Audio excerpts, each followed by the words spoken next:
Salut les amis, j'espère que vous allez bien. Bienvenue sur la chaîne pour ceux qui découvrent la chaîne. Dans cette vidéo, je vais vous donner quelques astuces pour réussir au concours d'accès aux études de médecine et dentaire en Belgique. Et par ailleurs, je vous donnerai aussi des tips, des choses qui vous permettront probablement à coup sûr de réussir au concours d'accès aux études de médecine et dentaire dans la partie francophone de la Belgique. Je pense que je suis quelqu'un qui est légitime pour vous parler de ça pour deux raisons. La première raison, c'est que je suis passé par là, j'ai fait ce concours moi-même auquel j'ai brillamment réussi. Et la deuxième raison, c'est tout simplement que depuis quelques années, je prépare les étudiants pour ce concours. J'ai eu à voir le caractère, la préparation de nombreux étudiants.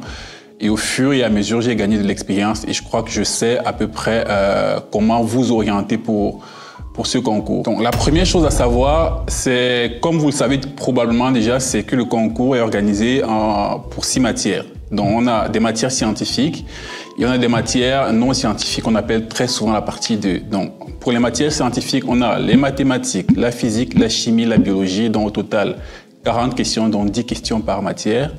Et pour la partie 2, on a donc le raisonnement et éthique, empathie, communication qui est devenu une matière. Donc raisonnement et éthique, on va dire ça comme ça. C'est au total 40 questions aussi. La première chose, et c'est l'erreur que beaucoup d'entre vous commettez, c'est tout simplement de rester trop centré sur la partie scientifique. Je sais que c'est probablement la partie qui vous importe le plus. On aime bien les maths, la biologie, la physique, la chimie. Mais la réalité, c'est que la partie scientifique vaut autant de points que la partie non scientifique. On a 40 questions pour chacune des matières. Donc, vous devez accorder autant de temps à la partie non scientifique qu'à la partie scientifique. Mais très souvent, c'est à la fin de votre préparation que vous regardez vite fait la partie non scientifique. J'ai très souvent l'habitude de dire à mes étudiants que on réussit au concours parce qu'on a réussi la partie non scientifique. Donc, ne boycottez pas cette partie-là. La deuxième chose que vous devez savoir, c'est que pour chaque matière, il y a des chapitres. Si je prends un exemple de la biologie, on a la cellule, on a la génétique, on a l'écologie et on a l'évolution. Okay? Toutes les parties ou tous les chapitres n'ont pas exactement la même importance. Je prends l'exemple, comme je l'ai dit, de la biologie. La cellule compte pour à peu près la moitié des points. Donc, ça veut dire que si vous avez 10 questions de biologie au concours, à peu près 5 questions seront des questions de cellules. Et donc, vous ne devez pas accorder la même importance à la cellule qu'à l'écologie, par exemple, qui est un chapitre pour lequel on n'a souvent qu'une ou deux questions grand maximum. Et pour savoir tout cela, c'est très facile à savoir pour les chapitres qui ont le plus d'importance. Donc, vous allez sur le site de préparation au concours, vous prenez les 5 derniers sujets et vous regardez tout simplement les chapitres qui reviennent le plus. Donc, vous allez voir qu'en biologie, on a la cellule, vous allez voir qu'en mathématiques, on a l'algèbre, etc., etc. Mais vous pouvez tout aussi m'envoyer un message via mes réseaux sociaux pour avoir ces informations-là. La troisième erreur que beaucoup d'étudiants font très souvent lorsqu'ils se préparent pour le concours, c'est de vouloir absolument tout connaître de leur matière favorite, on va dire ça comme ça. Donc, un étudiant X peut être très doué en physique, par exemple, et un peu moins doué en biologie ou moins doué en chimie. Très souvent, ils vont se concentrer encore plus sur leurs points forts, ce qui est une grosse erreur. Parce qu'au final, même si vous êtes très doué en biologie et que vous maximisez vos points en biologie, jamais vous n'aurez une note qui sera supérieure à 10. Donc le maximum, ce sera dans tous les cas 10 sur 10.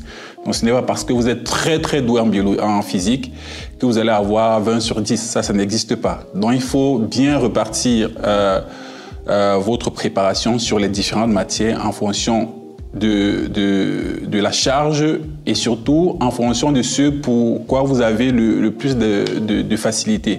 Donc si vous avez plus de facilité en biologie, vous ferez par exemple moins d'heures qu'en chimie ou en physique où vous avez plus de difficultés. Et une autre astuce que je vais vous donner, qui est une astuce qui est secrète et propre à moi, que je vous donne en direct, c'est tout simplement que vous abordez mal les épreuves. Moi, je conseille d'aborder l'épreuve d'une façon triple. Donc, vous n'allez pas commencer votre épreuve de 3 heures à traiter toutes les questions de physique d'abord, puis toutes les questions de biologie, puis toutes les questions de chimie, parce que très souvent le temps est insuffisant et vous allez vous rendre compte qu'au bout des questions des deux premiers sujets, des deux premières matières, je ne sais pas, physique et chimie, en fait vous avez perdu beaucoup de temps et en fait vous n'avez plus le temps pour traiter les deux autres parties. Ce que moi je conseille de faire sur la période des 3 heures, c'est de prendre les 30 premières minutes pour répondre rapidement à toutes les questions de toutes les matières pour lesquelles on n'a pas besoin de grosses réflexions. C'est-à-dire, je parcours les 10 questions de biologie, il y a des questions qui sont évidentes pour lesquelles je réponds en 5 secondes, je réponds. Je fais pareil en physique, je fais pareil en chimie, je fais pareil pour toutes les matières. Cela me prend 30 minutes grand maximum. Et ça permet aussi, qu'ayant fait une première lecture de toutes les questions, même quand je suis passé sur une question qui me paraît plus compliquée, mon cerveau est en train de travailler incognito sur ces questions-là. La deuxième étape, c'est donc les 2 heures qui suivent après les 30 premières minutes où je m'attelle donc à faire toutes les autres questions qui me sont très compliquées, donc toutes les questions auxquelles je n'avais pas répondu. Ceci permet que j'ai déjà répondu dans tous les cas, à mon avis, à peu près 30% des questions qui étaient très évidentes et donc du coup j'ai déjà parcouru quand même toutes les matières. Et je prends ces 2 heures-là pour traiter minutieusement les autres questions. Et puis par la suite, les 30 dernières minutes, qui est souvent la période où vous paniquez parce que vous n'avez pas suffisamment de temps, je prends simplement ces 30 minutes-là pour refaire un tour et pour me rassurer que je n'ai pas commis d'erreur. Donc voilà, c'était tout pour ces astuces pour réussir à coup sûr au concours. Comme vous le savez, avec Arch Tutoring, nous organisons une prépa pour le concours de médecine pendant 2 mois. Et durant ces 2 mois, on aura cours 6 jours sur 7 et ce sera au total 200 heures de cours.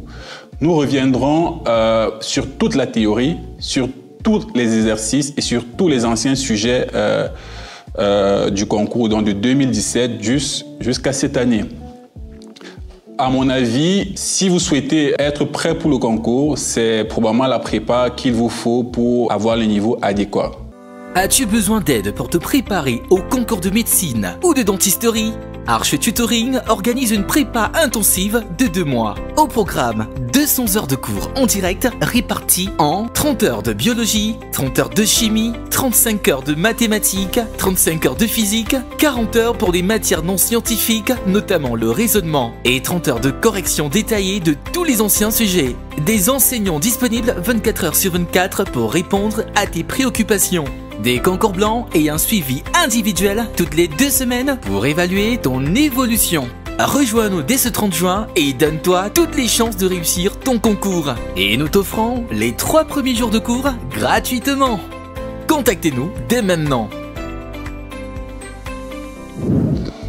Voilà, c'était tout pour cette vidéo. N'hésitez pas à nous joindre via nos contacts en description. Ciao!